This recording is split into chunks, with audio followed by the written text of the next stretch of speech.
네, 여러분, 반갑습니다. 네, 예배를 시작하도록 할 텐데요. 먼저 저희가 찬양을 부를 텐데, 먼저는 찬양을 부르기 전에 같이 함께 기도하면 좋겠습니다. 제가 최근에 어떤 한 책을 읽으면서 인상 깊은 그 구절들이 있었는데요. 짧게 읽어드리도록 하겠습니다. 예수님을 따른다는 것은 다른 세계를 상상한다는 것입니다. 예수님은 당신이 속한 그 사회적 세계가 당연하게 여기던 것을 당연한 것으로 받아들이시지 않았습니다. 종교의 본질은 사람들을 하나님의 마음에 붙들어 매는 것인 동시에 삶의 준거점을 욕망이 아니라 사랑에 두고 살도록 사람들을 인도하는 데 있습니다. 여기에서 보면은 종교의 본질은 이 삶의 기준을 욕망이 아닌 사랑에 두고 살도록 사람을 인도한다고 하죠. 이 기독교에서 말하는 이 사랑을 실천하러 이 땅에 오신 분이 바로 예수님이셨습니다. 기독교의 본질은 바로 우리를 사랑하셔서 이 땅에 오신 예수님을 사랑하는 것입니다. 나의 욕망을 내려놓기 위해 우리가 치열하게 분투하는 것이 바로 신앙입니다. 이 시간 우리 각자 한 주의 모습을 한번 돌아보려 합니다. 나에게 한 주 동안 있었던 욕망의 모습들, 정욕의 모습들이 있습니다. 또 교만한 모습들이 있죠. 우리의 그런 죄된 모습을 이 시간 주님께 가지고 나아갑시다. 그리고 우리를 사랑하신 그 주님을 더욱 사랑하는 이 예배의 시간이 되게 해달라고 함께 기도하며 나아가길 원합니다. 기도하시겠습니다. 살아계신 하나님 아버지, 감사합니다. 우리에게 또 이 예배 자리를 허락하시고 하나님 우리를 인도하여 주시고 우리가 정말로 삶에서 참 치열하게 살다가 또 이 예배의 자리로 나오게 하심을 참으로 감사합니다. 아버지 하나님, 그렇습니다. 우리에게는 참 우리가 하나님을 믿고 따를 때가 따르지만 우리에게는 하나님의 욕망과 우리에게는 교만함과 우리에게는 정욕들이 있음을 보게 됩니다. 우리가 참 나의 미래와 나의 삶을 생각하면서 살아갈 때 참 너무나도 참 나의 생각대로 하나님의 뜻보다 나의 생각과 나의 마음으로 살아야 할 때가 많았음을 고백합니다. 하나님, 참 우리에게 이 죄된 우리에게 사랑을 주시고 우리를 구원하신 분이 바로 예수님이셨습니다. 우리가 그 예수님을 더욱더 주님 알아가기를 간절히 소망합니다. 하나님, 우리가 그 주님의 사랑을 이 예배를 통하여서 더 깊이 알게 하시고 그 주님의 사랑이 우리의 마음에 깊이 느껴지고 그 사랑이 온전히 주님 안에서 아버지 우리가 온전히 하나 될 수 있는 이 시간이 되게 하여 주시옵소서. 예배를 통하여서 하나님의 사랑을 우리가 더욱더 깊이 알아갈 수 있도록 주님 허락하여 주시옵소서. 감사드리며 예수님의 이름으로 기도합니다. 아멘. 이 시간 함께 내가 주인 삶은 함께 찬양하도록 하겠습니다.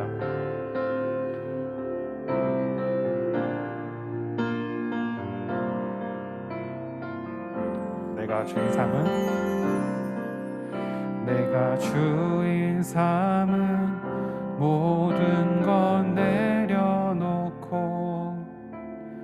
내 주 대신 주 앞에 나가 내가 사랑했던 모든 건 내려놓고 주님만 사랑해. 내가 주인 삼은 모든 건 내려놓고 내 주 대신 주 앞에 나가 내가 사랑했던 모든 건 내려놓고 주님만 사랑해. 우리 함께 가사를 묵상하면서 다시 한 번 더 찬양하겠습니다. 내가 주인 삼은 모든 건 내려놓고 내 주 대신 주 앞에 나가 사랑했던 모든 것 내려놓고 주님만 사랑해. 우리 마지막으로 한 번 더 주님을 더 깊이 찬양합시다. 내가 주인 삼은 모든 것 내려놓고 내 주 대신 내 주 대신 주 앞에 나가 내가 사랑했던 모든 것 내려놓고 주님만 사랑해. 우리 주님을 찬양합시다. 주 사랑 거친 풍랑에도 깊은 바다처럼 나를 잠잠케 해. 주 사랑 내 영혼의 반석 그 사랑 위에 서리. 우리 다시 한 번 더 주님의 사랑을 기억하면서 함께 나아가도록 하겠습니다. 내가 주인 삼은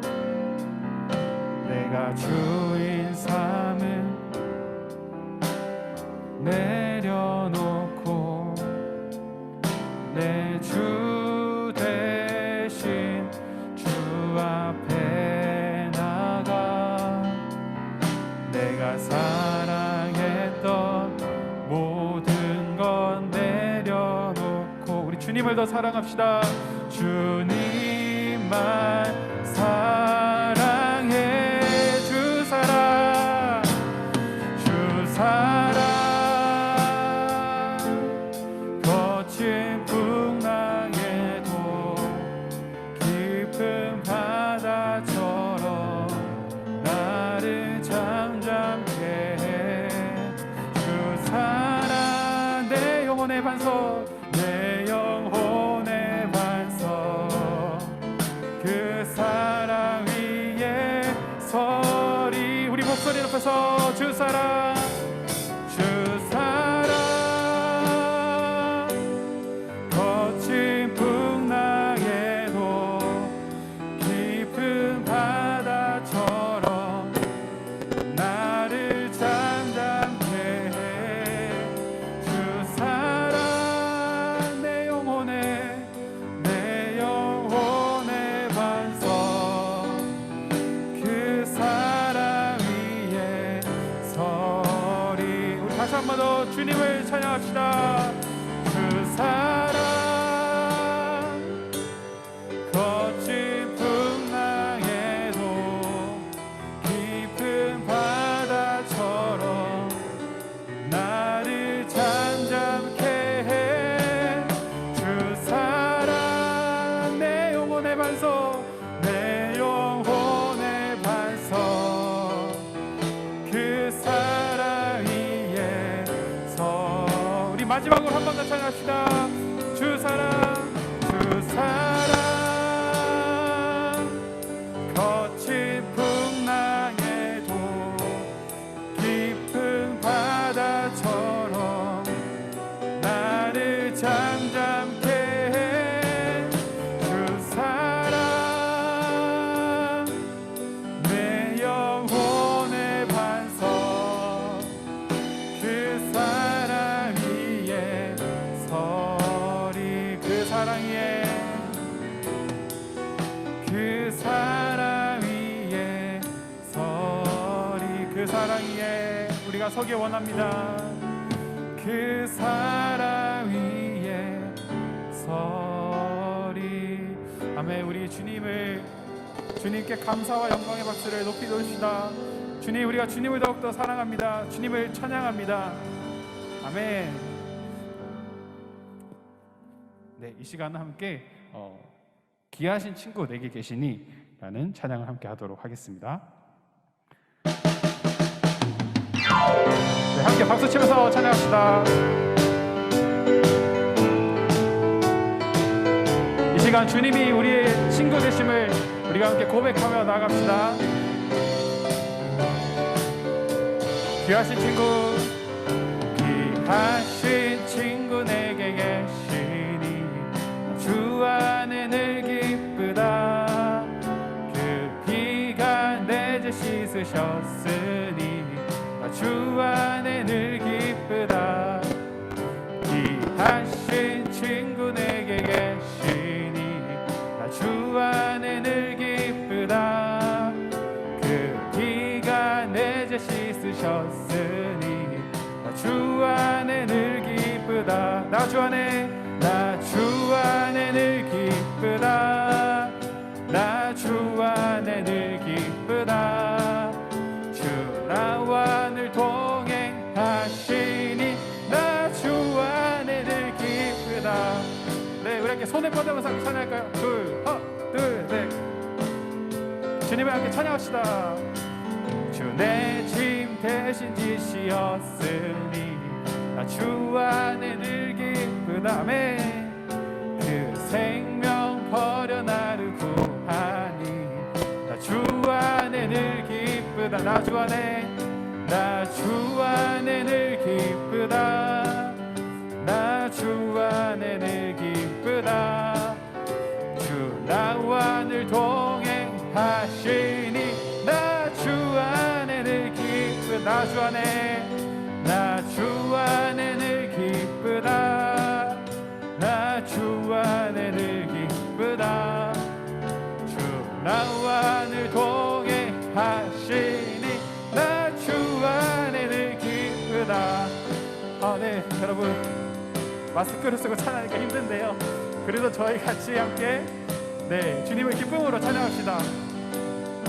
주님 안에서 기쁘십니까? 네, 기쁘다면 함께 박수치면서 자유롭게 찬양합시다. 주 은총 매일 내게 더하니 나 주 안에 늘 기쁘다. 아멘. 악한 죄악에서 지키니 나 주 안에 늘 기쁘다. 나 주 안에, 주 안에 늘 기쁘다. 주 나와 늘 동행하시니 나 주 안에 늘 기쁘다. 나 주 안에, 나 주 안에 늘 기쁘다. 나 주 안에 늘 기쁘다. 주 나와 늘 동행하시니 나 주 안에 늘 기쁘다. 우리 한 번 더 하겠습니다. 나 주 안에 늘 기쁘다. 나 주 안에 늘 기쁘다. 아멘. 주 나와 늘 동행하시니 나 주 안에 늘 기쁘다. 네, 여러분 주님 안에서 우리가 함께 기뻐하며 주님을 더 깊이 찬양하겠습니다. 할렐루야. 주님께 영광의 박수를 돌리겠습니다. 아멘.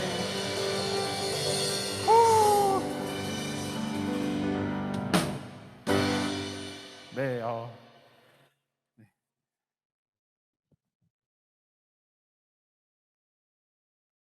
네. 힘드네요. 네.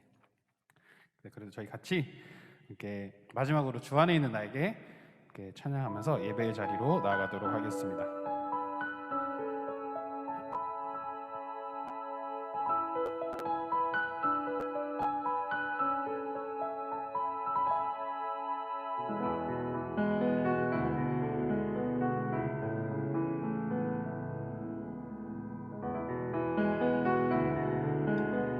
주 안에 있는 나에게, 주 안에 있는 나에게 난 근심이 있으랴.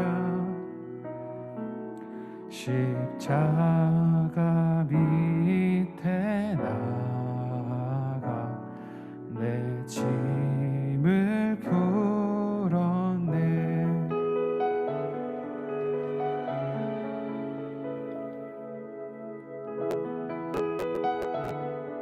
그 두려움이 변하여, 그 두려움이 변하여 내 기도 되었고,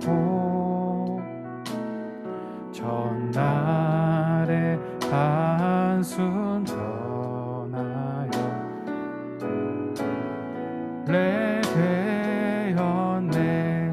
찬송하면서 주님을 찬송하면서 할렐루야 할렐루야 내 앞길 멀고 험해도 주님만 따라가.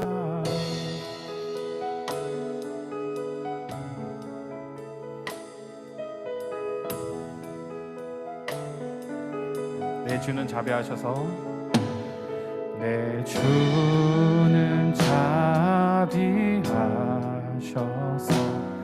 늘 함께 계시고 내 궁핍함을 아시고 늘 채워주시네. 4절로 찬양하겠습니다. 내 주와 맺은 언약은 영불변하시니 그 나라 가기까지는 늘 보호하시네. 주님을 찬송하면서 할렐루야 할렐루야 내 앞길 멀고 험해도 나 주님만 따라가리. 주님을 찬송하면서 주님을 찬송하면서 할렐루야 할렐루야 내 앞길 멀고 험해도 나 주님만 따라가리. 주님을 찬송하면서 주님을 찬송하면서 할렐루야 할렐루야 내 앞길 멀고 험해도 나 주님만 따라가리. 네, 여러분 이 시간 이 고백이 정말 우리의 삶의 고백이 되길 원합니다. 우리가 목소리로 함께 찬양하겠습니다. 주님을 찬송하면서 주님을 찬송하면서 할렐루야 할렐루야 내 앞길 멀고 험해도 나 주님만 따라가리. 네, 이 시간 함께 기도를 짧게 하면 좋겠는데요. 우리가 참 이 답답한 현실 속에 있습니다. 우리의 앞길이 험하고 어두워 보이는 그때에 주님을 우리가 바라보며 살아갈 수 있도록 그런 믿음을 우리에게 허락하여 달라고 이 시간 주님을 향해서 함께 기도하면 좋겠습니다. 참 특별히 우리가 하나님을 바라보면서 참 우리가 주님을 향한 사랑과 주님을 향한 열정과 그 마음을 가지고 구원 되신 하나님을 온전히 바라보며 우리가 그 주님만을 바라보며 우리의 삶을 살아갈 수 있도록 우리가 기도하면 좋겠고, 특별히 오늘 말씀을 통해서 우리가 그 힘을 다시 한번 회복할 수 있도록 우리가 함께 말씀을 두고 함께 기도하며 나아가십시다. 함께 기도하겠습니다. 주님 아버지 하나님, 이 시간 기도하기를 원합니다. 아버지 우리에게 아버지 정말로 이 아버지 우리가 오늘 하루를 살아갈 힘을 허락하시고 또 우리가 우리의 인생에서 우리의 삶 가운데에 주님 우리에게 찾아와 주시고 우리의 아버지 만나주시며 감사합니다. 아버지 우리의 지금 현실이 너무나 답답하고 어렵고 살짝 막막해 보이는 가운데에 우리가 정말 하나님 우리가 주님을 향한 사랑과 열정을 회복하게 하시고 우리가 정말 주님을 향한 그 마음을 온전히 품고 나아갈 수 있도록 하나님 함께하여 주시옵소서. 주여 아버지 우리가 구원되신 주님을 바라보며 그 주님을 온전히 아버지 바라보며 나아갈 수 있도록 하나님 함께하여 주시옵소서. 이 아버지 정말 어려운 시대 가운데에 하나님 우리가 정말 주님을 온전히 기억하며 구원 되신 하나님만을 찬송하며 나아갈 수 있도록 하나님 함께하여 주시옵소서. 특별히 오늘 말씀을 기도합니다. 승엽 목자님 전하신 말씀 가운데에 하나님의 능력이 있게 하시고 우리가 이 말씀을 통하여서 우리의 영적인 힘을 회복하고 이 영적인 힘을 우리가 충전하며 그 안에 정말 하나님 우리가 다시 한번 주님을 더욱더 바라보며 나아갈 수 있는 그 힘과 주님만이 우리의 소망 되시고 반석 되시고 우리의 능력 되심을 아버지 너무 우리가 정말 기억하며 나아갈 수 있기를 원합니다. 하나님 함께하여 주시옵소서. 하나님 주님께서 함께하여 주시옵소서.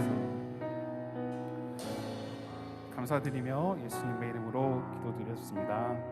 아멘. 네, 시작기도 홍지호 형제님께서 시작기도 해주시겠습니다. 기도드리겠습니다. 사랑의 하나님 아버지, 오늘도 이렇게 ESF 공동체에서 하나님께 예배를 드릴 수 있는 것에 감사드립니다. 주님, 코로나가 아직도 빠르게 확산하고 있는 이 세계를 위해서 기도합니다. 1년이라는 시간이 지나도 꺾이지 않는 확산세가 이어지고 있습니다. 코로나가 확진된 자들도 있고 코로나에 걸리지 않았지만 불안해하는 자들도 있습니다. 이 모든 자들에게 하나님께서 위로를 더하여 주시고 외출을 하기 힘들어서 무기력함을 느끼는 자들에게도 하나님께서 언제나 함께하여 주시옵소서. 하나님, 이 1학번 신입생 전도를 위해서 기도합니다. 수시 합격이 발표된 지 몇 주가 지난 시점에서 계속해서 공동체 지체들이 각자의 캠퍼스 전도 사역을 하나님 안에서 지혜롭게 행할 수 있도록 인도하여 주시옵소서.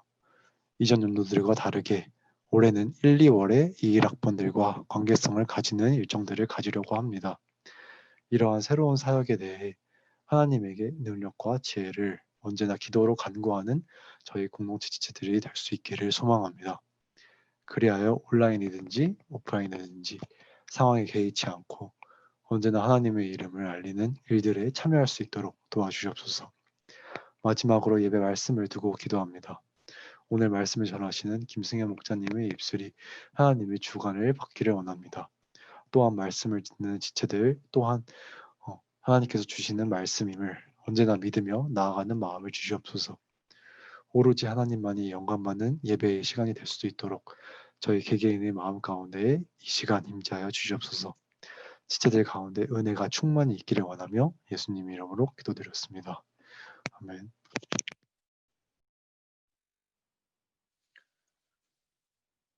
네, 소감 발표 기도함으로 시작하겠습니다. 하나님, 이 시간 겨울수양회와 지난 소감 예배를 기억하며 송함을 올려드립니다. 주님께서 주신 생각과 은혜들을 마음에 깊이 새기는 시간이 되도록 인도하여 주세요. 예수님의 이름으로 기도드립니다. 아멘. 지난 예배도 이 겨울수양회 소감 예배여서 제가 수양회 소감으로 작성했던 거를 약간 축약을 살짝 해서 발표를 해보도록 하겠습니다. 겨울 수양의 주제가 거룩한 나그네였는데 저는 나그네가 갖춰야 할 모습에 조금 집중하여서 묵상해 보았습니다. 첫째로 고난 앞에서 기뻐하는 나그네입니다. 베드로전서 본문 1장에서 베드로는 이렇게 말합니다. 너희가 여러 가지 시험으로 인해 근심이 많을 것이나 오히려 기뻐해야 한다. 기뻐하게 될 것이다. 이를 통한 연단을 거쳐 예수 그리스도께서 오실 때의 영광을 보게 될 것이다. 고난을 기뻐하라는 말씀은 참 머리로는 납득이 잘 되기도 하고 또 이해가 됩니다. 그리고 사실 제가 어느 정도는 그렇게 살고 있다고 생각했던 것 같습니다. 2020년이 다가오기 전까지는 그랬던 것 같습니다. 그런데 지난 한 해를 돌아보았을 때 개인적으로는 가장 어려운 시기를 보냈던 것 같습니다. 저는 그 시간들을 지나면서 기쁨과 감사함보다는 어려운 상황만을 종종 바라보곤 했습니다. 그럴수록 하나님과의 관계가 희미해져 갔습니다. 현재의 고난과 가까운 미래의 어려움만을 생각하다 보니 당장 나의 문제를 해결해 주지 않을 것 같은 하나님께 모든 걸 맡기고 의지하기가 쉽지는 않았습니다. 이처럼 고난을 전혀 기뻐할 수 없는 저에게 베드로는 기뻐할 수 있고 기뻐해야만 하는 이유 두 가지를 알려주었습니다. 첫째로 고난이 있어야 우리의 믿음이 연단되고 정금과 같이 될 거라고 말하여 주었습니다. 둘째로 현재의 고난은 장차 오게 될 영광과 비교할 수가 없습니다. 저는 둘 중 특히 장차 오게 될 영광에 대해 많이 묵상해야겠다는 생각을 했습니다. 저는 그동안 졸업을 앞두고 앞으로의 거취와 진로 같은 좀 앞에 닥친 일에 고민하고 걱정하기에 좀 급급하게 살았던 것 같습니다. 머리로는 영원한 하나님 나라를 알지만 한편으로는 나중의 일인 것처럼 느껴질 때도 있었고 삶에 잘 적용하지 못하곤 했습니다. 하지만 분명히 예수님께서는 이미 임하셨고 이후에 더 큰 영광으로 임하실 것입니다. 그것을 기억하며 근시안적인 시선을 내려놓고 종말론적 신앙관을 회복해야겠습니다. 2021년을 바라보며 저에게는 또 여러 가지 도전들과 더 큰 고난이 마주하고 있는 것처럼 보입니다. 하지만 이를 통해 저를 더욱 굳세게 하실 걸 믿고 비교가 안 되는 영광으로 다시 오실 예수님을 바라보며 고난을 기뻐하는 나간 해가 되어야겠습니다. 두 번째로 또 묵상한 것이 선을 행하는 나그네입니다. 너희가 이방인 중에서 행실을 선하게 가져 너희를 악행한다고 비방하는 자들로 하여금 너희 선한 일을 보고 오시는 날에 하나님께 영광을 돌리게 하려 함이라. 베드로전서 2장 12절 말씀. 당시에 많은 박해와 핍박을 받던 성도들에게 베드로는 선을 행하라고 권면합니다. 그것이 예수님께서 싸우셨던 그리고 행하셨던 방법이기 때문입니다. 예수님께서는 불의한 우리를 위해 십자가에서 죽으셨고 참 우리는 그 은혜를 받은 자로서 참 악을 악으로 갚지 않고 선을 행하는 그리스도인이 되어야 한다고 합니다. 하지만 저를 포함한 대부분의 기독교인들을 보았을 때 하나님의 은혜, 복음, 사랑 등 참 듣기 좋은 특권은 크게 노래하지만 우리가 마땅히 져야 할 책임과 의무, 십자가에 대해서는 쉽게 침묵하곤 합니다. 참 예수님께서 행하신 일들을 생각했을 때 참 이 모습들이 참 부끄럽다는 생각이 들었습니다. 그래서 제가 져야 할 십자가와 참 21년 올해에 어떠한 선을 행할지 좀 생각을 해보았습니다. 먼저는 가정이 생각이 났습니다. 저의 옛사람이 가장 많이 남아있으며 그대로 드러나는 가정에서 본이 되는 그리스도인으로 살아야겠다는 좀 생각이 듭니다. 그리고 지역교회에서 섬김을 해야겠다는 생각이 들었습니다. 제가 대전에서 종종 다니던 교회가 있는데 그곳의 청년부 상황이 참 쉽지가 않은데 사실 그동안 크게 관심을 갖지 않고 좀 지냈던 것이 생각이 났습니다. 그래서 이제 곧 학사가 된 이후로는 좀 앞으로 그들과 좀 더 함께하고 섬기며 선을 행하는 나그네의 삶을 살도록 결단을 하겠습니다. 네, 소감 여기까지 하고 마침 기도로 마치겠습니다. 하나님, 수양의 소감을 마칩니다. 앞으로 나그네의 삶을 소망하며 나아가길 원한다고 소감을 남기고 결단하였지만 사실 저의 옛사람은 여전히 정반대의 삶을 원하고 있음을 고백합니다. 하지만 그럼에도 예수님께서 행하신 것들을 기억하기에 계속해서 싸워나가기를 원합니다. 이 모든 싸움이 오직 주님께 달렸으니 끝까지 함께 하시고 붙들어 주시길 원합니다. 그렇게 일하실 하나님을 소망하며 예수님의 이름으로 기도드립니다. 아멘. 아멘. 좋습니다. 오늘 본문 말씀 읽겠습니다. 마가복음 2장 13절부터 17절 말씀입니다. 제가 읽겠습니다. 예수께서 다시 바닷가에 나가심에 큰 무리가 나왔거늘 예수께서 그들을 가르치시니라. 또 지나가시다가 알페오의 아들 레이가 세간에 앉아 있는 것을 보시고 그에게 이르시되 나를 따르라 하시니 일어나 따르니라. 그의 집에 앉아 잡수실 때에 많은 세리와 죄인들이 예수와 그의 제자들과 함께 앉았으니 이는 그러한 사람들이 많이 있어서 예수를 따름이러라. 바리새인의 서기관들이 예수께서 죄인 및 세리들과 함께 잡수시는 것을 보고 그의 제자들에게 이르되 어찌하여 세리 및 죄인들과 함께 먹는가? 예수께서 들으시고 그들에게 이르시되 건강한 자에게는 의사가 쓸데없고 병든 자에게라야 쓸데 있느니라. 나는 의인을 부르러 온 것이 아니요 죄인을 부르러 왔노라 하시니라. 아멘. 네, 잘 들리시나요? 네, 오랜만입니다. 여러분, 1월이 반이나 지났다는 거 아시나요? 벌써? 네. 14일이니까 거의 반이 지났죠. 나누고자 하는 바는 이것입니다. 분명 새해에 각자가 목표를 세우고 또 도전을 했을 텐데 어떠한 목표들을 세웠는지 나눠봤으면 좋겠고요. 또 이어서 그것들을 정말 잘 하고 있는지 그것까지 함께 나눠보면 좋겠습니다. 저는 운동을 결심했습니다. 그래서 자전거를 타고 이제 항공대 근처 향동에서 회관까지 출퇴근을 합니다. 매일 못 하고 있고요. 일주일에 한 2번, 3번 정도만 이렇게 왕복하고 있습니다. 아직 적응이 잘 안 돼서 또 춥기도 해서 근데 좀 건강해지는 것도 기분은 좋습니다. 네. 근데 얼마나 갈지 모르겠습니다. 왜냐면 전 자전거 통근을 결심한 것이 이번이 처음이 아니기 때문입니다. 여러분도 지금까지 결심한 것들을 잘 지키는 분들도 있을 것이고 또 그렇지 못한 분도 계시겠죠.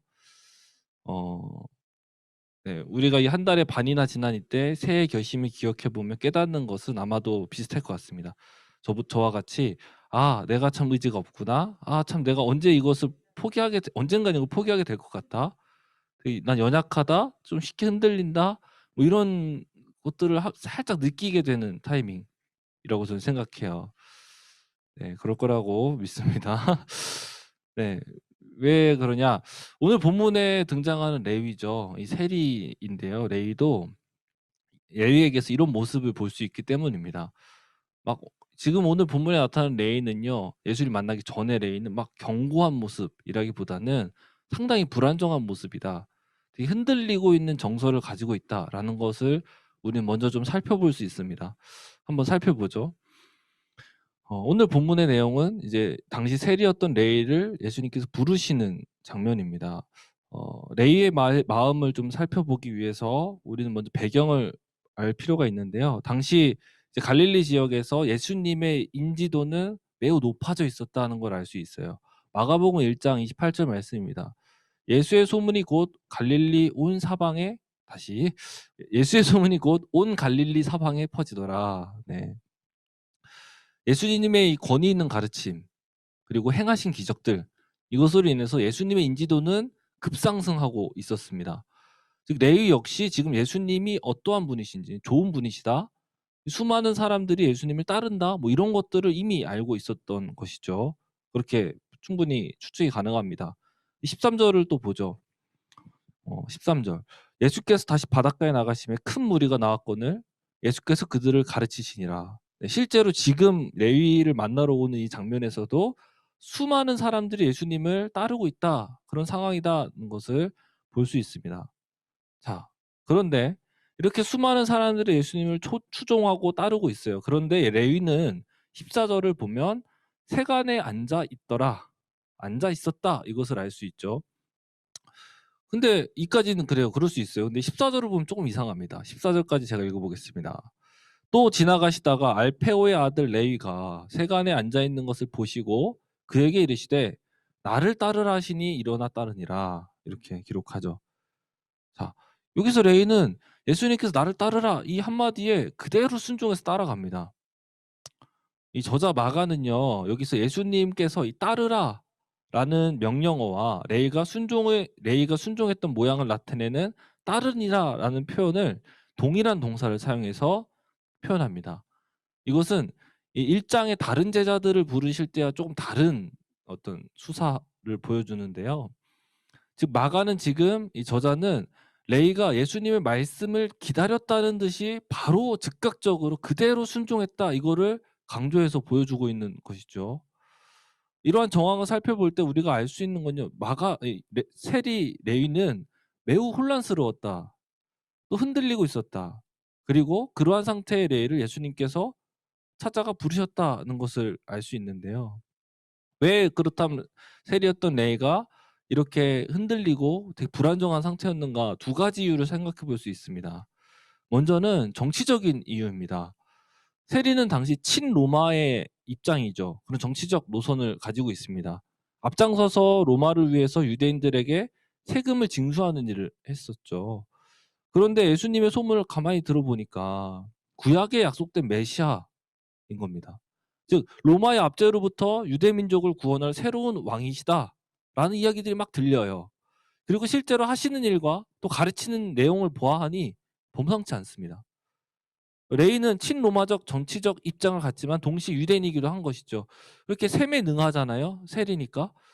레이는 유대인으로서 예수를 따라야 하는지 아니면 지금 이 친로마적 이 정치 노선을 계속해서 고수해야 하는지 상당히 혼란스러운 상황이라는 것이죠. 또 한 가지 레이가 흔들리고 혼란스러웠던 이유는 죄책감 때문이라는 걸 좀 알 수 있어요. 당시 유대 사회 안에서는 유대 사회 안에서 세리는 창기와 더불어서 죄인이다라고 낙인 찍힌 업종이었습니다. 이것을 레이가 모르지 않았겠죠. 그럼에도 레이가 세리라는 직업을 선택했던 이유는 죄인으로 낙인 찍히는 이 민족적인 정서 안에 갇히는 것보다 어떤 세상을 지배하는 로마와 한편이 되는 것이 더 나에게 유익하다, 더 많은 이익이 있다라는 합리적 결론을 내렸기 때문이겠죠. 그러니까 유대인들이 자신을 정죄하고 어떤 판단할 때 스스로 죄책감이 들 때마다 아니 이거는 좁은 유대 사회 안에서만이 서 문제가 되지만 조금 더 넓은 시각, 이 어떤 세상을 좀 넓게 바라볼 때 이것은 문제가 되는 게 아니야 라고 스스로 애써 위로했다는 것이죠. 합리화했다는 것입니다. 나아가 어찌 보면 유대 사회 문화를 상대화하면서 이 좁은 틀 안에 갇혀 사는 저들을 바라보며 미개하다라고 생각하고 안타깝게 여기면서 우월감을 느꼈을지도 모르겠습니다.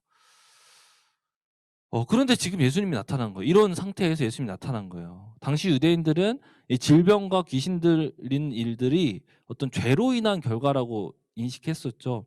근데 예수님께서 질병을 고치시고 귀신들을 내쫓는 겁니다. 회복시켜서요.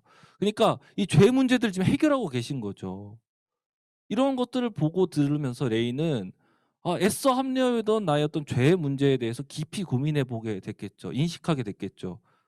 그러면서 고민했을 겁니다. 죄책감, 이 나의 죄책감, 이걸 예수님께 나아가서 해결받고 좀 자유로워질까?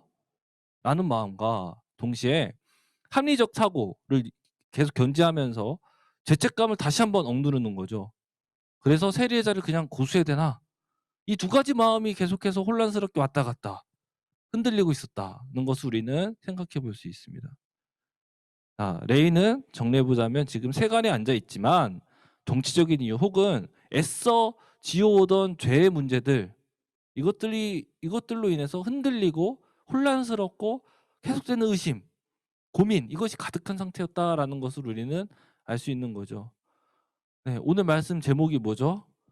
흔들리는 신앙 속에서 주님의 부르심이 느껴진 거야. 네, 저는 되게 어떤 하나님의 어떤 그런 은혜가 있는 장면이라고 생각합니다. 네, 어쨌든 중요한 건 뭐냐면 중요한 건 예수님께서는 이렇게 흔들리고 갈팡질팡하고 있는 레이를 찾아오셔서 부르셨다는 겁니다.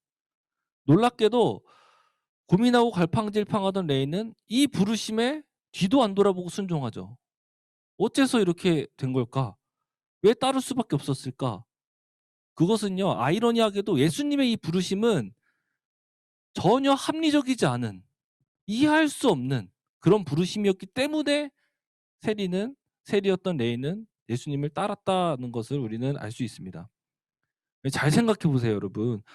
예수님이 정치적인 이유에서라면 세리를 찾아와서는 안 됩니다. 그죠? 오히려 세리를 정죄해야 돼요. 짓밟아야 예수님의 정치적 입지는 더욱더 견고해집니다. 굳건해져요. 뿐만 아닙니다. 죄의 문제를 해결해 주시는 분이시지만 여전히 고집을 부리고 있어요. 그죠? 세간에 앉아 있잖아요. 예수님에 대해서 계속해서 의심하고 있습니다. 그런 자를 제자로 부르신다는 것은 레이 입장에서는 이해할 수 없는 거죠. 왜냐? 이미 많은 추종자들이 있어요. 예수님은. 그들 자신에게 순종적이고 다루기 쉬운 사람들이 이미 있음에도 여전히 고집을 부리고 세간에 앉아있는 이 의심하는 레이를 부르셨다. 나를 부르신다. 이게 레이 입장에서는 이해할 수 없는 부르심이라는 것이죠. 게다가 실제로 당시 히브리 전통에 따르면요. 스승이 제자를 부르는 것은 없었다고 해요. 보통 제자가 존경할 만한 스승을 찾아가서 제자가 스스로 되는 일이 일반적이었다고 합니다. 근데 지금 스승의 위치에 있는 예수가 제자를 직접 불렀다. 이거는 그 당시 관념, 그 당시 어떤 일반적 문화와도 달리하는 완전히 역방향의 어떤 문화라는 것을 지금 볼 수 있는 것이죠. 즉 예수님이 합리적이지 않고 이해할 수 없는 부르심을 받은 레위. 이거 레위는요 안 거예요. 뭘 알았냐? 셈이 빠르고 능한 레위는 지금 이 예수는 계산하는 마음, 어떤 손익을 재는 마음이 1도 없다. 그리고 그냥 동시에 나라는 존재를 보고 있구나. 그리고 나의 존재를 원하고 있구나. 이 예수님의 진실된 이 마음을 레이는 깨닫고 인식하고 알게 된 거라는 거죠. 이것은 레이가 가지고 있었던 모든 예상을 뒤엎는 충격이었던 거예요. 이 충격은 그동안 레이를 지탱하고 있던 정치적인 입장, 합리적 사고 이걸 다 무너뜨리는 충격이었던 것이죠. 그렇게 지금 레이는 예수님의 그 부르심에 응하게 된 것입니다. 네, 이걸 좀 잘 설명하고자 좀 생각해보면 적절한 예시일지 모르겠는데 저희 아버지가 좀 일찍 돌아가셨습니다. 이제 저는 그 장례식장에서 거의 울지 않았어요. 왜냐 믿음으로 이 상황을 보니까 아버지는 예수님을 신실하게 믿으셨던 분이셨어요. 그러니까 분명 하나님 나라에서 다시 만날 거야. 아버지의 죽음이 슬프지만 막 눈물을 펑펑 쏟을 정도로 절망까지 느끼진 않았던 것 같습니다. 그런데 한번 갑자기 이렇게 펑펑 울게 된 때가 있었어요. 그때는 학생회에서 같이 조문을 이렇게 한번 왔었거든요. 이제 그때까지는 괜찮았어요. 같이 예배를 이렇게 드리고 이제 와준 학생들에게 한마디를 이제 해야 되는 시간입니다. 뭐 밥 잘 먹고 조심히 돌아가십시오 이런 얘기를 해야 되는데 머릿속으로는 합리적 사고로는 믿음으로 죽음에 의연하게 대처하는 어떤 목자의 모습을 내가 학생들에게 보여야겠다라는 생각을 막 했었습니다. 그 당시에. 근데 그 자리에서 펑펑 울었어요. 다른 조문객들이 왔을 때는 전혀 그렇지 않았거든요. 전혀 그런 게 없었습니다. 왜 이러지? 너무 놀랐어요, 스스로가. 이해할 수 없었던 이 눈물을 곰곰이 이렇게 나중에 되짚어 보니까 이런 결론이 났어요. 학생의 지체들이 저에게 되게 중요한 사람들이었다. 그리고 그들이 와준 게 나에게 정말 큰 위로가 됐었구나. 위로하러 와준 학생들의 그 모습을 보니 어떤 논리적이고 합리적으로 괜찮다고 여겨왔던 저의 그 마음들이 그냥 무너져 내리는 것을 경험했었던 것이 기억납니다. 제가 설명하고자 하는 건 이거예요. 진심이 이렇게 전해지면 합리적인 사고, 어떤 논리적 상황, 어떤 입장 이런 것들이 다 무너져 내리고 나 역시 진심으로 반응하게 되더라는 것입니다. 지금 예수님의 진실된 마음 이걸 확인한 레이의 순종이 이러한 프로세스를 갖는다는 것이죠. 그렇습니다. 이 부르심, 예수님이 레이를 부르셨던 이 부르심은 오늘날 우리에게도 주어져 있습니다. 우리 역시 레이와 같이 끊임없이 흔들리죠. 합리적 사고로 계속해서 의심합니다. 계산합니다. 하지만 예수님께서는 이러한 우리에게 다가오셔서 이렇게 말씀하신다는 거예요. 너를 만나고 너에게 나의 이 마음을 전하기 위해서 이 땅에 인간의 모습으로 내가 왔다. 나는 너를 원한다.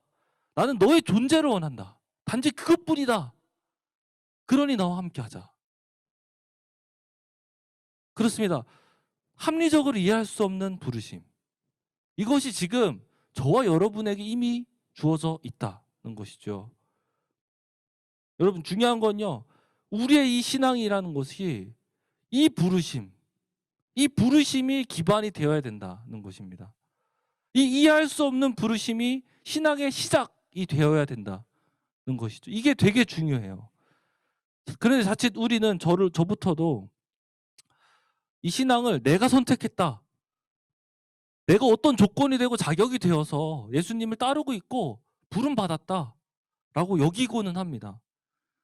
내가 신앙생활을 열심히 했고 혹은 헌신했었고 지금 헌신하고 있기 때문에 예수님의 제자가 되었다 라고 생각할 때가 있다는 것입니다.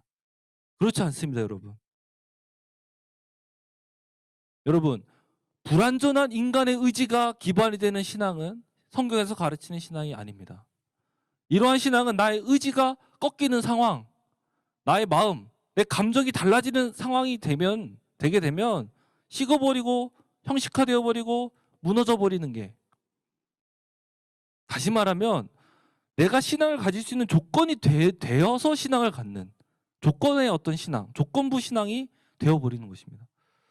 그렇게 우리는 우리의 의지, 우리의 선택을 신앙의 시작으로, 기반으로 여겨서는 안 된다는 것이죠. 대신 우리는 우리의 신앙을 이 아까 위에서 살폈던 그 예수 그리스도의 부르심에 기반을 두어야 된다는 것입니다. 그러할 때 우리는 흔들리고 꺾이고 무너지고 넘어질 수 있어요. 하지만 다시 일어날 수 있는 신앙을 갖게 되는 것입니다. 조건과 환경에 따라 바뀌는 신앙이 아니라 신앙으로 이 조건과 환경을 살아내는 참 신앙을 갖게 되는 것이죠. 왜냐? 그 부르심이, 예수 그리스도의 그 부르심이 완전한 부르심이기 때문입니다. 신적인 그 부르심이기 때문이에요. 바울이 이렇게 가르쳐요. 로마서 11장 29절에서 하나님의 은사와 부르심에는 후회하심이 없느니라. 그리고 디모데후서 1장 9절에서는 이렇게 가르칩니다. 하나님이 우리를 구원하사 거룩하신 소명으로 부르심은 우리의 행위대로 하심이 아니요 오직 자기의 뜻과 영원 전부터 그리스도 예수 안에서 우리에게 주신 은혜대로 하심이로라. 네, 그렇습니다. 그렇게 우리는 이 회관에 와서 어떤 성경적 회관을 배우고 경험하면서 오늘 본문의 레위와 같이 고민하고 방황하며 혼란스러워하는 그런 분들이 있을 것으로 여겨집니다. 그럴 때 나의 모습이 선배와 다르고 공동체에 어울리지 않는 것 같다고 해서 이상하게 여기지 않았으면 좋겠습니다. 오히려 저는 그런 분들에게 더 적극적으로 고민해봐라, 더 흔들려봐라, 그걸 두려워하지 말아라 라고 말하고 싶습니다. 다만 이러한 흔들림과 고민들 가운데 나의 의지, 나는 어떠한 걸 선택할 것인가, 이런 것들에 너무 집중하지 마시고 선배들을 통해 혹은 부모님을 통해 혹은 매체나 다른 친구들을 통해 나에게 건네셨던 그리스도의 부르심이 어떻게 나에게 다가와 있는가, 예수님께서 나에게 어떻게 다가오셨고 지금 나를 어떻게 부르고 계시는가, 그것을 바라보고 그것을 인식하고자 힘쏟는 시간이 되었으면 좋겠습니다. 혹은 이미 신앙이 있는 지체 가운데 고난과 역경이 있다면, 역경 가운데 놓여져 있다면 이것을 기억했으면 좋겠습니다. 나의 이성과 나의 합리를 다 무너뜨리셨던 그 예수 그리스도를 내가 마땅히 쫓겠노라, 제자로 살겠노라 고백하고 결단했었던 그 부르심을 다시 한번 기억했으면 좋겠습니다. 베드로 사도는 이렇게 권면합니다. 베드로후서 1장 10절 11절 말씀인데요. 그러므로 형제들아 더욱 힘써 너희 부르심과 택하심을 굳게 하라. 너희가 이것을 행한즉 언제든지 실족하지 아니하리라. 이같이 하면 우리 주 곧 구주 예수 그리스도의 영원한 나라에 들어감을 넉넉히 너희에게 주시리라. 아멘. 고난 앞에서 이미 모든 것을 계획하시고 예비하신 그 완전한 부르심을 내가 기억하는 것, 인식하는 것, 그리고 그것을 믿음으로 반응하는 것. 그러할 때 우리는 이 주어진 고난들을 넉넉히 감당할 수 있는 것입니다. 네, 그렇습니다. 이 부르심에 대해서 살펴봤죠. 우리가 알아야 되는 것 한 가지는 뭐냐면, 이 부르심에 대해서 이 예수님의 부르심은 이 부르심 자체로 끝나는 것이 아니라는 겁니다. 예수님의 부르심은 이 하나님 나라가 이루어지는 역사죠. 이 서사로의 부르심이다라는 것을 우리는 오늘 본문의 맥락을 통해서 알 수 있는데요. 오늘 본문을 좀 더 분명하게 이해하기 위해서는 마가복음 전체의 맥락, 어떤 구조, 플롯이라고 할 수 있겠죠. 그걸 이해할 필요가 있습니다. 다들 아마 다 아실 겁니다. 띄워주세요. 네, 인터넷에서 가져온 그림입니다. 저자 마가는요, 마가복음을 되게 선명하게 주제를 기록합니다. 노골적으로. 그건 뭐냐면 그리스도의 죽음과 대속의 은혜, 이거를 강조해요. 이것을 드러내기 위해서 플롯을 이렇게 진행을 해가면 점점 고조시킵니다. 즉 점차 예수님의 순환이 고조되어 절정에 이르게 될 때 다음 장면, 십자가의 대속 사건이 그 절정에 딱 배치되는 구조를 갖습니다. 자, 그렇게 오늘 본문은 이러한 절정을 향해 가는 시작점이 되겠죠. 발단 혹은 갈등의 표출, 막 시작점이 되는 구조입니다. 그런 위치에 있는 본문이라는 거죠. 자, 이 플롯이 그럼 어떻게 고조되는가를 좀 살펴볼 수 있습니다. 자, 예수님께서 제자를 부르신 후 죄인과 세리들과 같이 식사를 하시죠. 이런 예수님의 모습을 바라본 바리새인의 서기관들이라고 표현하죠. 바리새인의 서기관들이 문제를 삼습니다. 16절입니다. 바리새인들의 서기관들이 예수께서 죄인 및 세리들과 함께 잡수시는 것을 보고 그의 제자들에게 이르시되 어찌하여 세리 및 죄인들과 함께 먹는가 이렇게 말합니다. 자, 예수님께서 이렇게 기적을 행하시고 가르치실 때마다 당대 종교 지도자들은 계속해서 등장해서 예수님과 논쟁하는 장면들이 이전에도 있었고 오늘도 있고 오늘 본문도 있고 계속해서 있습니다. 앞으로도. 그런데 이 16절에 표현된 바리새인의 서기관이라는 표현이 중요합니다. 이들은요 되게 특수한 사람들이에요. 그러니까 바리새인들보다 한층 더 율법에 민감한 사람들을 표현하는 가리키는 그런 용어입니다. 마가가 표현한 이 바리새인의 서기관들 여기에만 등장하는데요. 이 그룹은 바리새파 내에서도 전문적으로 일하는 서기관들을 가리키고요.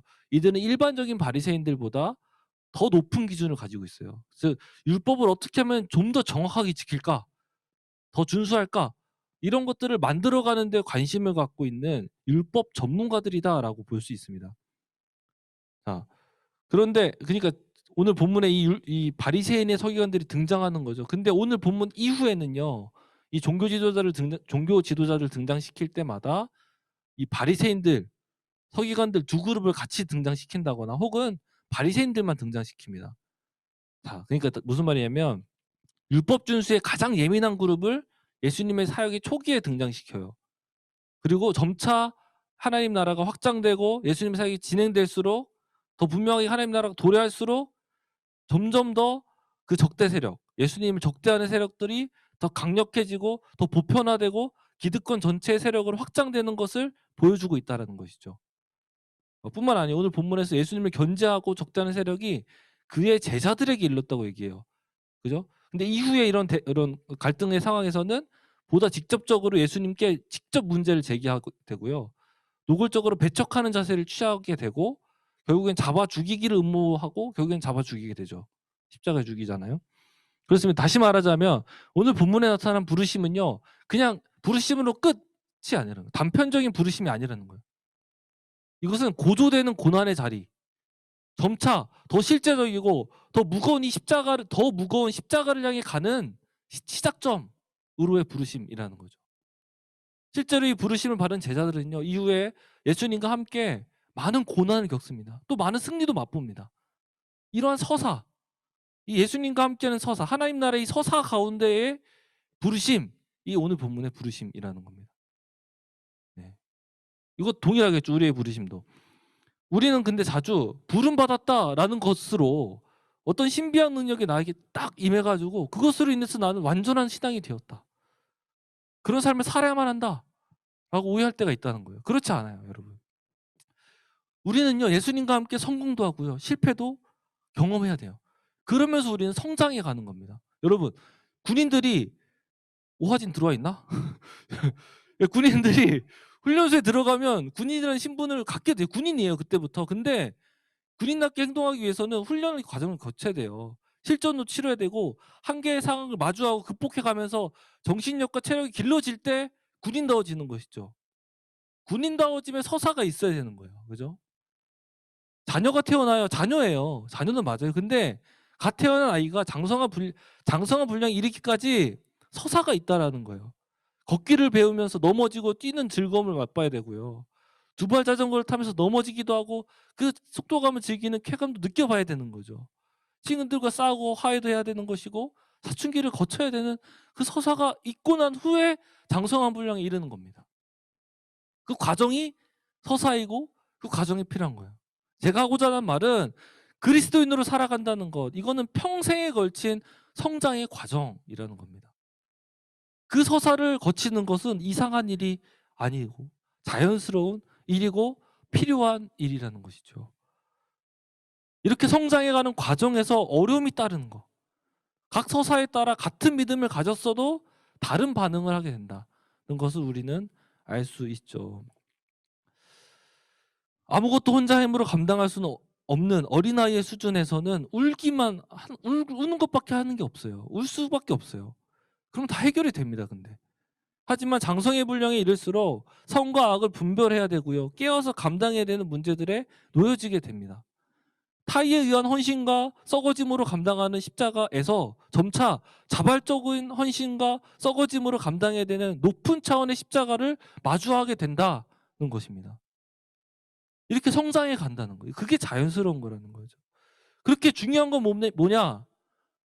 내가 지금 나의 수준에서 마주하고 있는 내 수준의 이 그리스도인으로서의 삶을, 그 서사를 진정성 있게 최선을 다해서 살아내는 것. 그것이 중요한 것이 되는 것이죠. 완전해야 된다. 완벽해야 된다. 이 마음을 좀 내려놔야 된다는 겁니다. 신앙은 그런 게 아니에요. 너무 숨막히게 조급해하며 이 길을 뛰어가지 않아도 된다는 것입니다.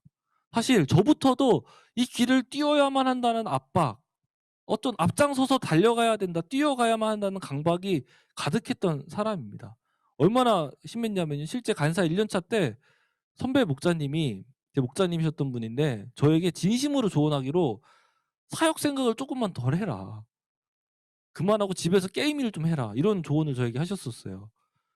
여유가 없이 숨막히는 긴장감으로 가득 찬 그런 삶을 살았던 거죠. 그런 삶은요, 나 스스로를 내가 비인격적으로 대하게 하고요, 가족들, 동역자들을 지치게 만들고 있었던 것을 보게 됩니다. 그 당시 게임을 시작했어요. 근데 근본적으로 해결되지 않았었죠. 근데 이런 삶을 살다가 이제 한계, 어떤 지칠 때가 됐던 것 같아요. 1년 정도 지나고 나서. 그때 기도의 시간에 이런 은혜가 있었습니다. 괜찮다. 너의 존재로 충분하다. 난 너가 뭘 더 감당하는 너를 필요로 하는 게 아니야. 너의 존재면 충분하다라고 저에게 그런 말씀을 해주셨습니다. 그게 저에게 참 위로가 되었고 회복이 됐었던 걸로 기억합니다. 그렇습니다. 하나님의 부르심은, 이 예수님의 부르심은 시작이라는 거예요. 시작. 완벽한 존재가 되기 위해 애쓰는 그런 것이 아니라 그 과정, 그런 과정을 예비하신 부르심이다라는 겁니다.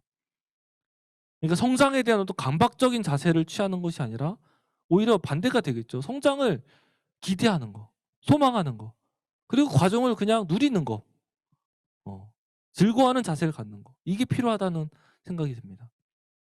사실 1월과 2월 선교단체는 가장 긴장감 있는 시간을 보내게 되죠. 특히나 2021년도의 1, 2월은 더욱 그런 것 같습니다.